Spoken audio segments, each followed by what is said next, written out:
Hello दोस्तों, एक बार पुनः स्वागत है आपका हमारे YouTube चैनल में। दोस्तों, आज के इस वीडियो में हम लोग राजस्थानी चित्रकला शैली के अगले भाग की चर्चा करेंगे। हम लोग पिछले वीडियो में राजस्थानी चित्रकला शैली का एक सामान्य छोटा सा परिचय देखे थे और आज के इस वीडियो में राजस्थानी चित्रकला शैली की सबसे जो प्राचीन शैली है मेवाड़ शैली, आज इस वीडियो में मेवाड़ शैली के संबंध में हम लोग महत्वपूर्ण जानकारियां लेंगे।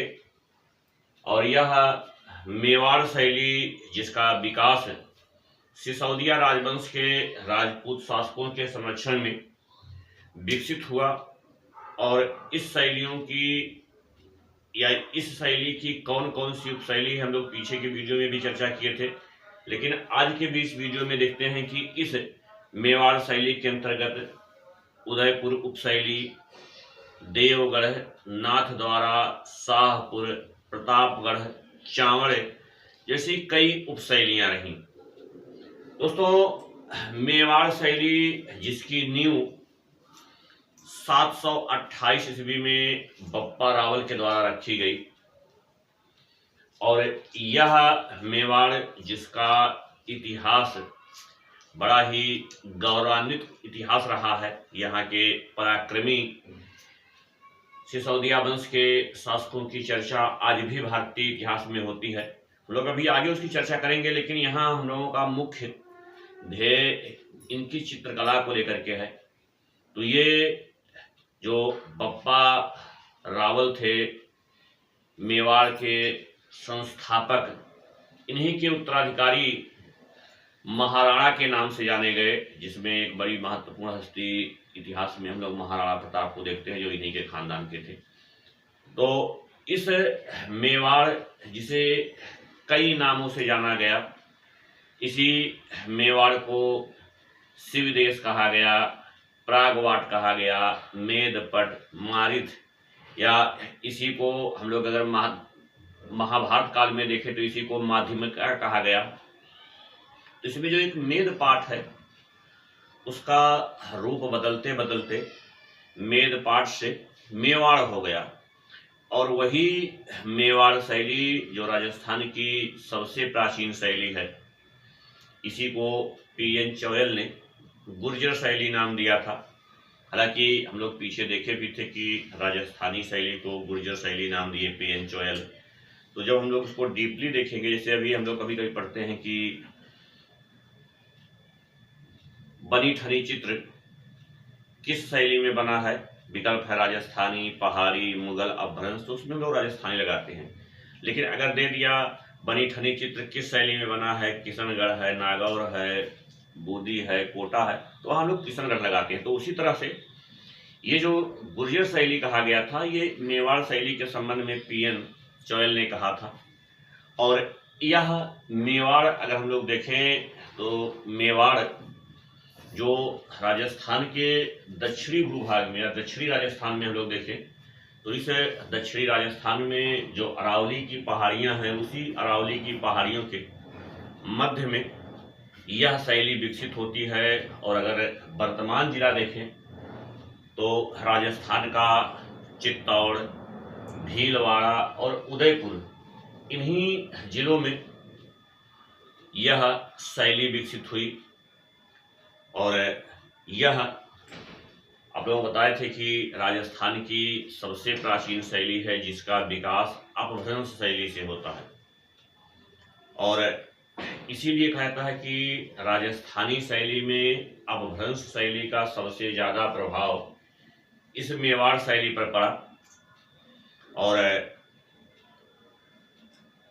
एक प्रश्न और बनता है कि राजस्थान की कौन सी शैली है जिस पर सबसे कम मुगल प्रभाव दिखाई देता है। हालांकि हम लोग पीछे की वीडियो में चर्चा किए थे कि राजस्थानी शैली और मुगल शैली दोनों समकालिक हैं और दोनों शैलियों का एक दूसरे पर प्रभाव पड़ा। राजस्थानी शैली का प्रभाव मुगल शैली पर पड़ा, मुगल शैली का प्रभाव राजस्थानी शैली पर पड़ा।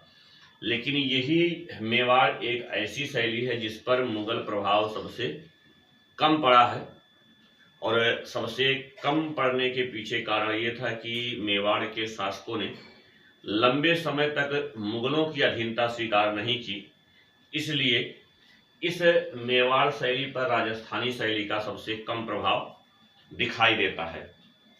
और हम लोग देखे थे कि इस राजस्थानी शैली के संबंध में कुछ ग्रंथ हैं जिसमें क्या कह सकते हैं कि इस राजस्थानी शैली या मेवाड़ शैली के जो प्रारंभिक ग्रंथ है जिसमें इस शैली के संबंध में चर्चा की गई, तो उसमें एक ग्रंथ है श्रावक प्रतिक्रमण चूड़ी, जिसे जो 1260 ईस्वी का है और यह उदयपुर के आहर नामक स्थान पर एक गोहिल वंश के शासक थे तेज सिंह, उनके समय में चित्रित हुआ था।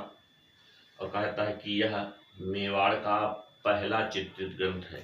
नाम दोस्तों ध्यान में रखिएगा, श्रावक प्रतिक्रमण चूड़ी, जो मेवाड़ में चित्रित पहला ग्रंथ है।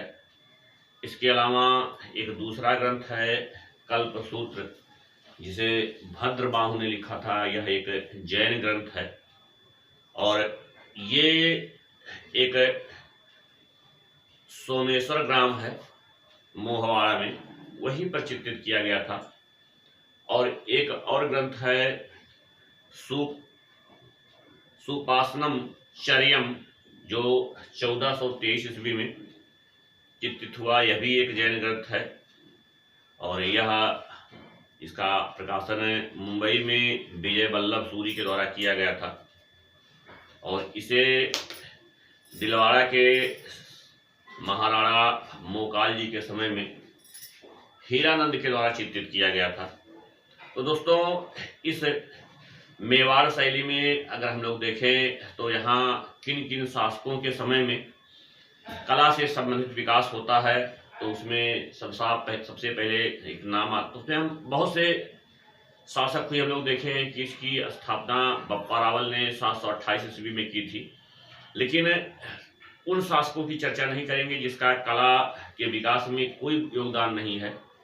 हम लोग उन्हीं शासकों की चर्चा करेंगे जिनका कला, स्थापत्य कला के विकास में महत्वपूर्ण भूमिका रही, महत्वपूर्ण योगदान रहा। तो उसमें हम लोग 1433 ईस्वी से चर्चा करते हैं। एक शासक होते थे, खुद ही थे महाराणा कुंभा, या इन्हीं को राणा कुंभा कहा दिया गया, जिनका शासनकाल भारतीय इतिहास में 1433 से लेकर के 1468 ईस्वी तक रहा।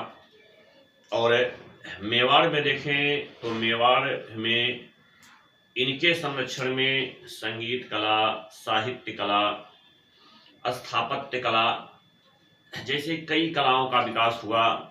और ये एक ऐसे शासक थे जो एक कवि थे, संगीतज्ञ थे, वीणा वादक थे, कला प्रेमी शासक थे, पराक्रमी थे। इनमें बहुत सी प्रतिभाएं थी और इनके दरबार में कई विद्वान भी रहा करते थे, जिसमें एक नाम बहुत महत्वपूर्ण है मंडन मिश्र का, जो बड़े ही विद्वान थे, इनके दरबारी सूत्रधार थे, उनकी भी चर्चा करेंगे। तो दोस्तों, अभी हम लोग देखे थे कि राणा कुंभा ये एक विद्वान व्यक्ति थे, एक संगीतज्ञ थे और खूब बढ़िया वीणा बजा देते थे औरंगजेब की तरफ। और इनके द्वारा भी कई ग्रंथ लिखे गए। इनके द्वारा एक ग्रंथ लिखा गया था संगीत राज, और यह राणा कुंभा के द्वारा लिखा गया, जिसमें नाट्यशालाओं की चर्चा की गई है। इनके द्वारा एक ग्रंथ लिखा गया संगीत मीमांसा, संगीत रत्नाकर, सुर प्रबंध। और इसके अलावा एक और ग्रंथ लिखा गया था रसिक प्रिया, जो एक नाटक की किताब थी, उसको भी इन्हीं के द्वारा लिखा गया था। और इनके समय में अगर हम लोग स्थापत्य से संबंधित विकास देखें तो दोस्तों, पूरे मेवाड़ के शासकों के संरक्षण में कुल 85 दुर्ग बने थे, जिसमें 32 दुर्ग अकेले राणा कुंभा के द्वारा ही बनवाया गया था। और इन 32 दुर्गों के अलावा राणा कुंभा के समय में एक और महत्वपूर्ण स्थापत्य बने विजय स्तंभ, या इसी को कीर्ति स्तंभ कहा गया। दोस्तों, ये विजय स्तंभ या कीर्ति स्तंभ राजस्थानी कला में या राजस्थानी स्थापत्य कला में एक महत्वपूर्ण स्थान रखता है। और अगर हम लोग देखें तो यह जो कीर्ति स्तंभ है, इसको कई नाम दिया गया। इसी को विक्ट्री टावर कहा दिया गया, इसी को कीर्ति स्तंभ कहा दिया गया, इसी को जैन स्तंभ कहा दिया गया, इसी को फेम टावर नाम दे दिया गया। तो कई उपनाम दिए गए हैं। और यहाँ इस स्तंभ की क्या विशेषताएं हैं उसकी चर्चा हम लोग भी आगे करते हैं। लेकिन अभी इस स्तंभ के संबंध में एक सामान्य जानकारी लें। आप इस स्क्रीन पर इस स्तंभ को देख भी रहे होंगे, जो विजय स्तंभ, कीर्ति स्तंभ तमाम उपनामों से जाने गए हैं। आइए देखते हैं इस स्तंभ या इस टावर के जो निर्माणकर्ता थे वो राणा कुंभा थे। और यह चित्तौड़ में स्थित है। चित्तौड़गढ़ जो वीरों की भूमि रही है। और इस स्तंभ को बनवाने का उपलक्ष्य ये था कि एक मालवा का शासक था महमूद खिलजी, उस पर विजय के उपलक्ष्य में इस स्तंभ का निर्माण 1440 से लेकर के 1448 अर्थात 8 वर्षों में इस स्तंभ का निर्माण हुआ।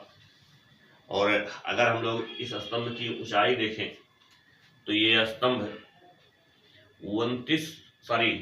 इस स्तंभ की ऊंचाई 37.19 मीटर है। अगर इसको फीट में बदलेंगे तो लगभग 122 फीट इसकी लंबाई है। दोस्तों, इस स्तंभ के वास्तुकार मंडन मिश्र थे, चैता थे, और चैता के पुत्र एक थे नापापुंज, वो थे। और अभी हम लोग मंडन मिश्र की चर्चा करेंगे।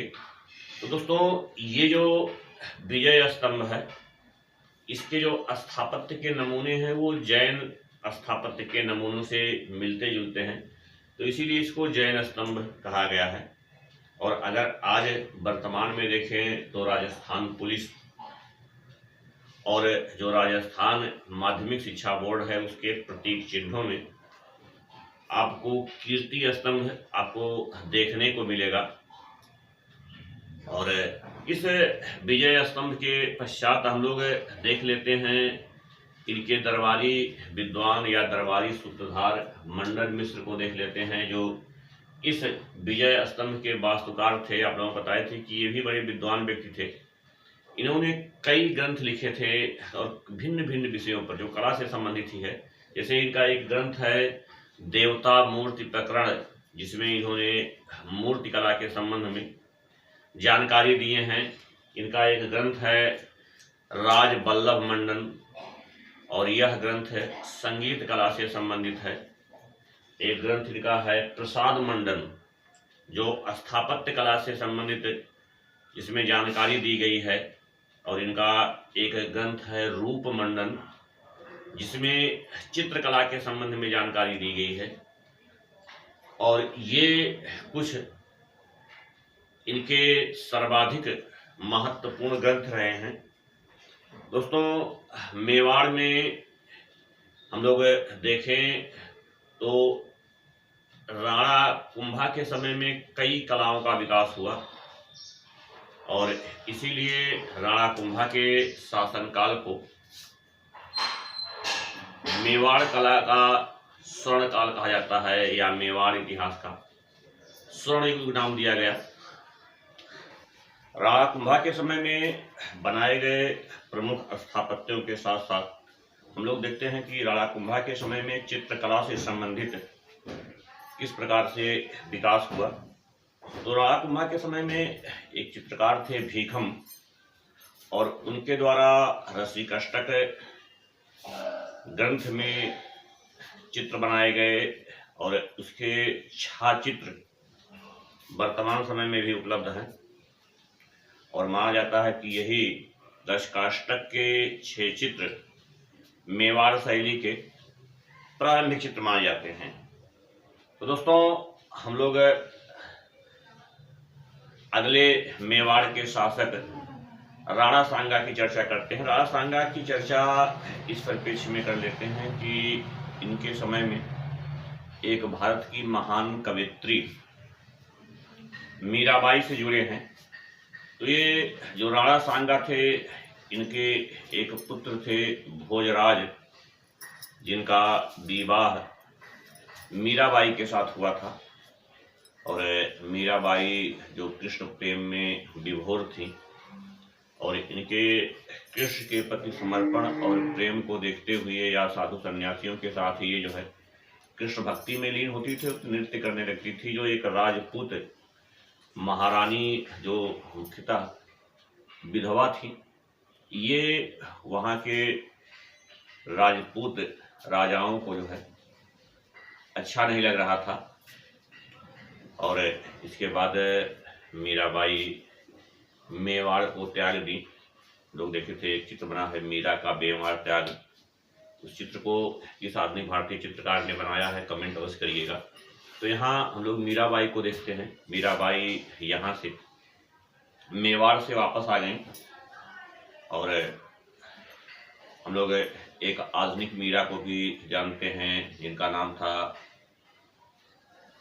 महादेवी वर्मा।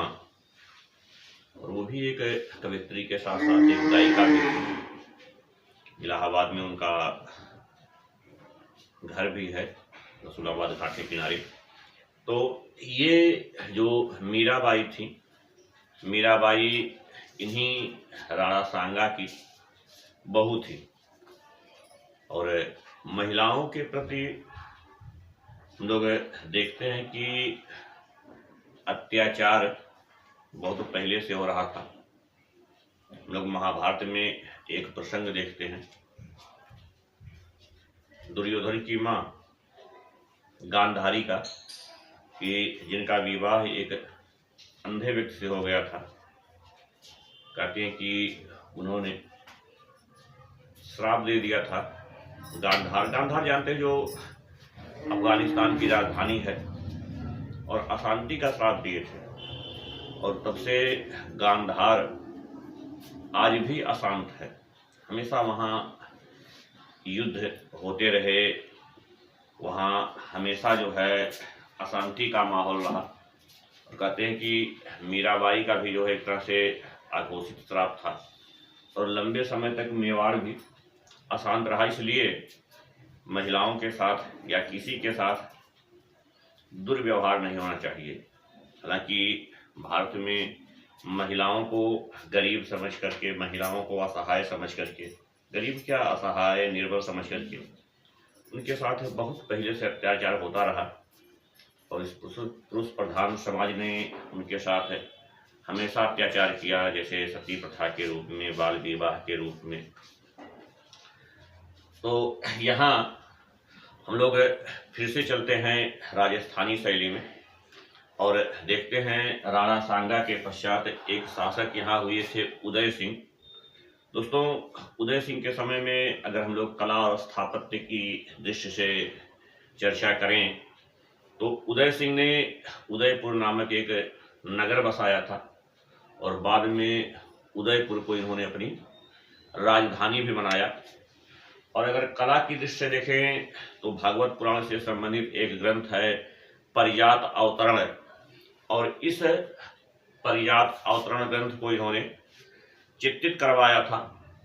और इस ग्रंथ के चित्रण का समय 1540 ईस्वी है। और अगर इस चित्र को आपको देखना हो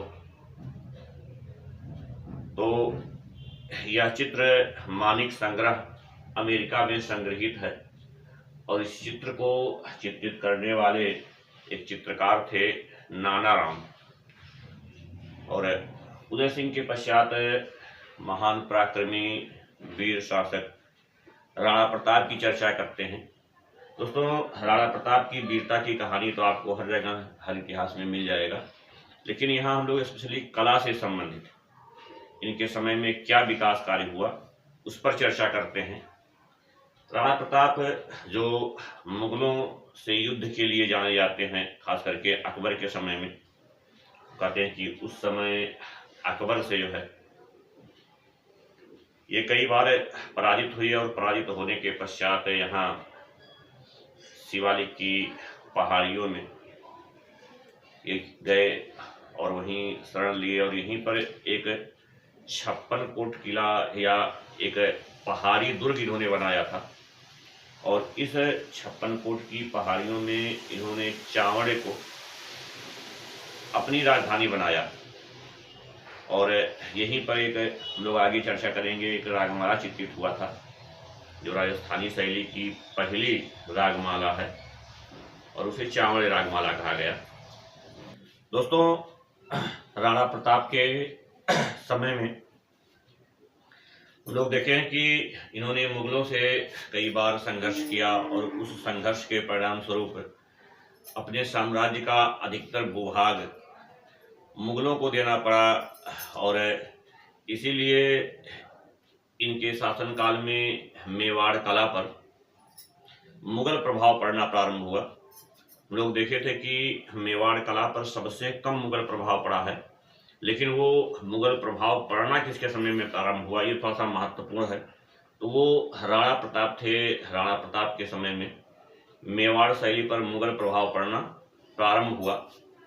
और अगर इनके समय में अगर हम लोग चित्रित ग्रंथ की बात करें तो इनके समय में एक महत्वपूर्ण ग्रंथ या महत्वपूर्ण चित्र चित्रित हुआ है जो पूरे राजस्थानी शैली का एक मुख्य चित्रण विषय रहा है। और वह चित्रित ग्रंथ है ढोला मारू। ढोला मारू की कहानी राजस्थान में बहुत प्रसिद्ध है और इस ढोला मारू ग्रंथ को लिखने वाले कवि कलोल थे और उन्होंने इस ढोला मारू ग्रंथ को 1592 ईस्वी में लिखे थे।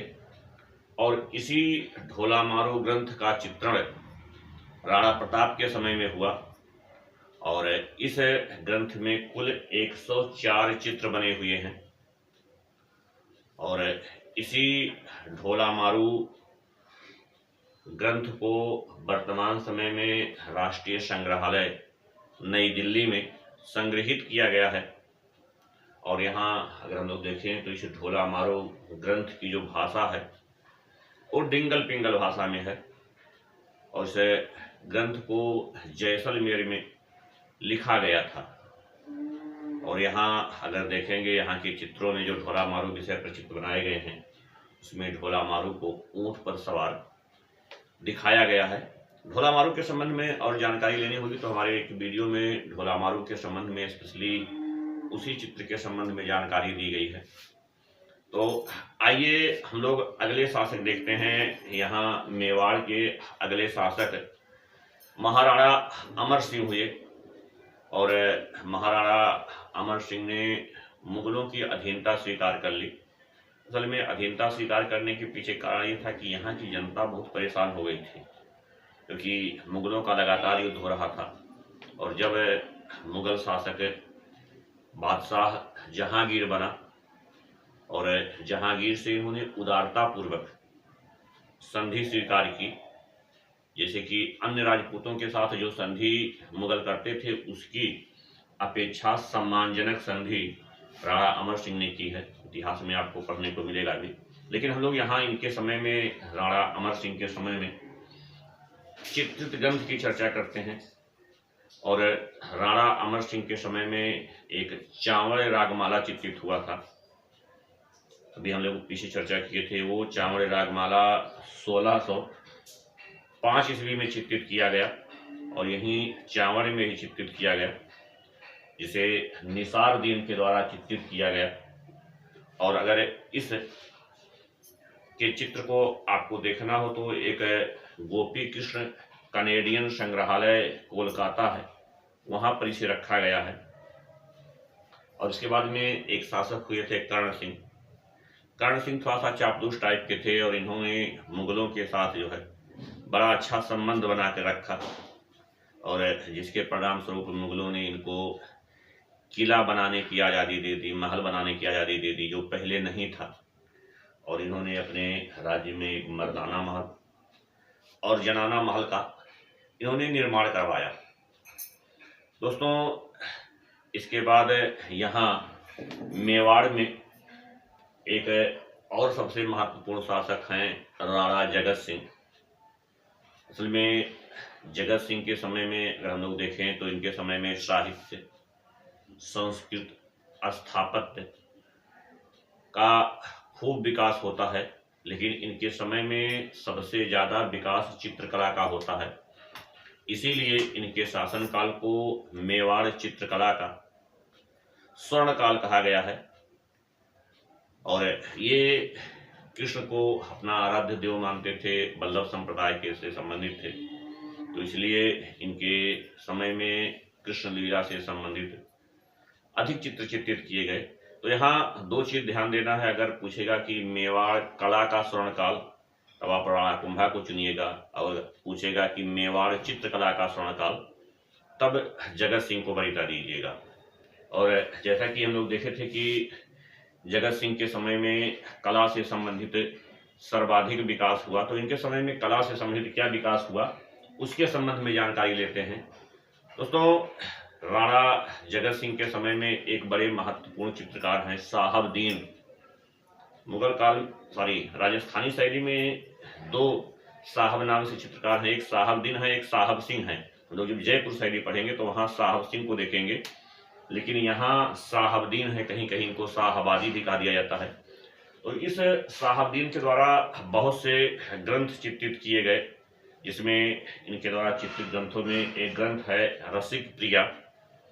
और इस रसिक प्रिया ग्रंथ को 1630 ईस्वी में चित्रित किया गया। और इस रसिक प्रिया का जो सर्वश्रेष्ठ चित्र है वो रासलीला है। और अगर वर्तमान समय में देखें तो इस रसिक प्रिया ग्रंथ के 21 चित्र बीकानेर संग्रहालय में संग्रहित किए गए हैं। इसके अलावा एक और ग्रंथ है गीत गोविंद, जिसे जयदेव ने लिखा था, और इस ग्रंथ को इन्होंने 1629 ईस्वी में, इन्होंने का तात्पर्य साहबदीन 1629 ईस्वी में चित्रित किए थे। और यह ग्रंथ वर्तमान समय में Prince of Wales Museum Mumbai में संग्रहित है। आज प्रिंस ऑफ वेल्स म्यूजियम का नाम बदल दिया गया है, छत्रपति शिवाजी की माता जीजाबाई के नाम पर रख दिया गया है। और इसके अलावा साहबदीन के द्वारा एक और ग्रंथ चित्रित किया था भागवत पुराण, और इसको इन्होंने 1648 ईस्वी में चित्रित किए थे। और इसमें कुल 129 चित्र बने हैं। और अगर इसे देखें तो यह ग्रंथ वर्तमान समय में भंडारकर संग्रह या भंडारकर संग्रहालय पूना में रखा गया है। और एक और महत्वपूर्ण ग्रंथ है रागमाला। दोस्तों, रागमाला राजस्थानी शैली में हर शैली में लगभग चित्रित हुआ है, लेकिन सबसे प्राचीन जो रागमाला है वो महत्वपूर्ण है। और अभी हम लोग आगे चर्चा करेंगे कि राजस्थान की किस शैली में रागमाला के सबसे ज़्यादा चित्र बने हैं, अभी हम उसकी चर्चा करेंगे। तो दोस्तों, यहाँ हम लोग रागमाला देख देते हैं जगत सिंह के समय में। और जगत सिंह के समय में 1650 ईस्वी में इस रागमाला को चित्रित किया गया। और यह रागमाला वर्तमान समय में राष्ट्रीय संग्रहालय नई दिल्ली में है। कुछ किताबों में राष्ट्रीय आधुनिक कला दीर्घा नई दिल्ली में है करके लिख दिया गया है, लेकिन राष्ट्रीय आधुनिक कला दीर्घा में ना होकर के यह राष्ट्रीय संग्रहालय नई दिल्ली में जो 1949 ईस्वी में स्थापित किया गया था। तो दोस्तों, इस रागमाला के दो चित्र बड़े महत्वपूर्ण है, एक मारू रागिनी और एक बसंत रागिनी, दोनों राष्ट्रीय संग्रहालय नई दिल्ली में है। और एक चीज ध्यान रखिएगा कि राजस्थानी शैली में जो भी चित्र बने हैं सारे के सारे चित्र टेम्पेरा माध्यम से ही बनाए गए हैं, और टेम्पेरा बीज से बनाए गए हैं। और अगर माध्यम देखा जाए तो कागज पर जल रंग से चित्र बनाए गए हैं। तो हम लोग यहाँ दोस्तों देखें कि साहबदीन के द्वारा कौन कौन से महत्वपूर्ण ग्रंथ चित्रित किए गए। और अब देखते हैं जगत सिंह के समय में एक और चित्रकार थे मनोहर, और इन मनोहर के द्वारा कौन कौन से ग्रंथ चित्रित किए गए।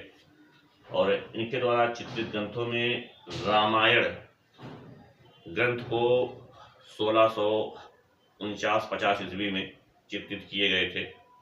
और यह ग्रंथ वर्तमान समय में Prince of Wales Museum Mumbai में संग्रहित है। दोस्तों, मनोहर एक मुगल काल का मनोहर है जो पशु पक्षी विशेषज्ञ था। और यह दूसरा मनोहर है जो जगत सिंह के समय का है और उसने रामायण ग्रंथ को चित्रित किया। और इसके अलावा एक और ग्रंथ है आर्ष रामायण, जिसे इन्होंने 1651 ईस्वी में चित्रित किया था। और यह ग्रंथ वर्तमान समय में सरस्वती भंडार उदयपुर में संग्रहित है। दोस्तों, ये कला से संबंधित इनके समय में हम लोग महत्वपूर्ण ग्रंथ देखे, लेकिन हम लोग यहाँ देखते हैं जगत सिंह के समय में स्थापत्य कला से संबंधित कौन कौन से विकास कार्य हुए, कौन कौन से महत्वपूर्ण स्थापत्यों का निर्माण हुआ। तो इनके समय में दोस्तों चित्रों की ओबरी के नाम से एक कला वीथिका का निर्माण किया गया, जहां चित्रकार सामूहिक रूप से रह करके चित्रकारी किया करते थे। और जैसा कि देखें कि इनके समय में साहबदीन और मनोहर दो महत्वपूर्ण चित्रकार थे। हालांकि अगर हम लोग पूरे मेवाड़ शैली में देखें तो यहाँ 3 ही चित्रकार रहे हैं। अगर मेवाड़ शैली के चित्रकारों में देखें तो एक निसारदीन रहे हैं जो राणा प्रताप और उसके साथ साथ और भी शासकों के समय में चित्रकारी किए। निसारदीन, साहबदीन और मनोहर, ये 3 मेवाड़ शैली के प्रमुख चित्रकार रहे हैं। और हम लोग देखें कि निसारदीन जो था, इसने 1650 ईस्वी में रागमाला को चित्रित किया। और यह जो है रागमाला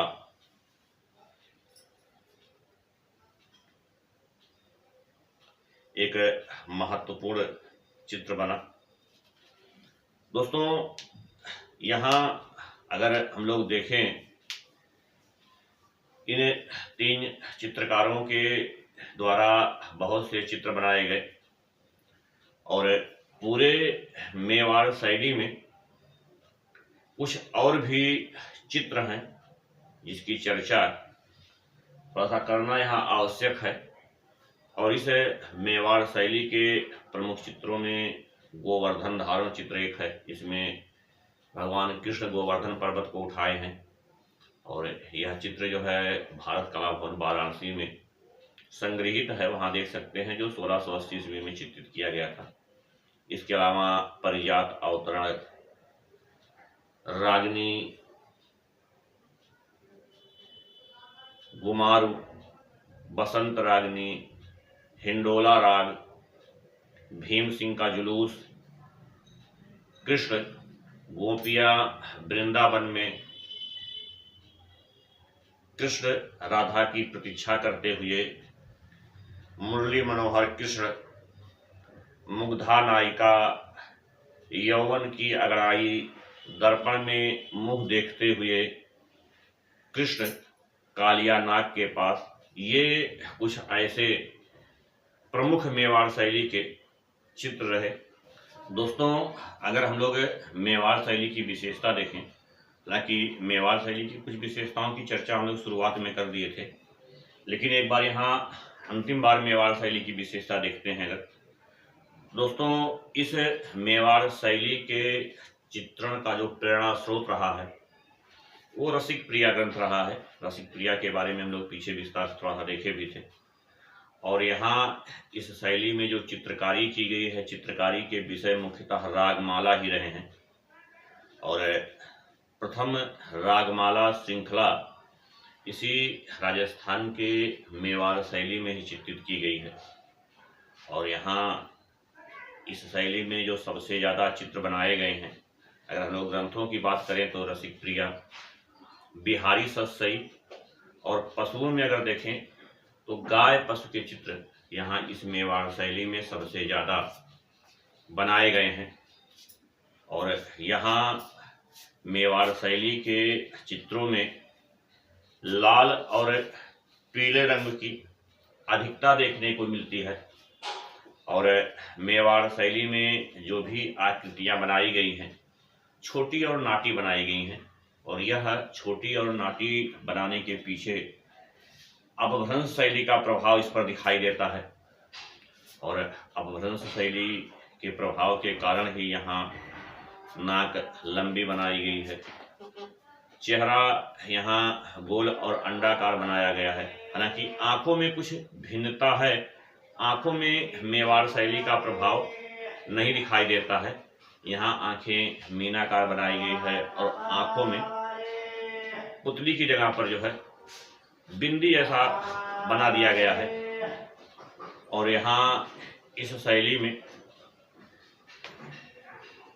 जो हाशिए बनाए गए हैं, हाशिए अर्थात बॉर्डर, उसमें लाल और पीले रंगों की अधिकता है। और मेवाड़ शैली के भवनों को सफ़ेद रंग से बनाया गया है, जो कहीं ना कहीं मुगल शैली का प्रभाव इस पर देखने को मिलता है। और इस मेवाड़ शैली में जो प्राकृतिक दृश्य का चित्रण किया गया है, वो अलंकारिक रूप से जो है दिखाए गए हैं। और दोस्तों, मेवाड़ शैली की इस प्रमुख विशेषताओं को हम लोग यहाँ देखें। और मेवाड़ शैली के बारे में बस इतनी ही जानकारी। अगर जानकारी आपको अच्छी लगी हो तो उसे लाइक करिए, वीडियो को अपने दोस्तों में शेयर करिए। और यदि आप हमारे चैनल पर नए हो तो हमारे चैनल को सब्सक्राइब करिए, जिससे नए वीडियो की नोटिफिकेशन सबसे पहले आप तक पहुंचे। और अगर वीडियो में किसी प्रकार से कहीं आप अपना सुझाव देना चाहते हैं, अपना मत देना चाहते हैं, तो कमेंट अवश्य करिए। और आपके कमेंट से हमारा उत्साहवर्धन होता है। हमसे जुड़ने के लिए, वीडियो को देखने के लिए आप सबका बहुत बहुत धन्यवाद।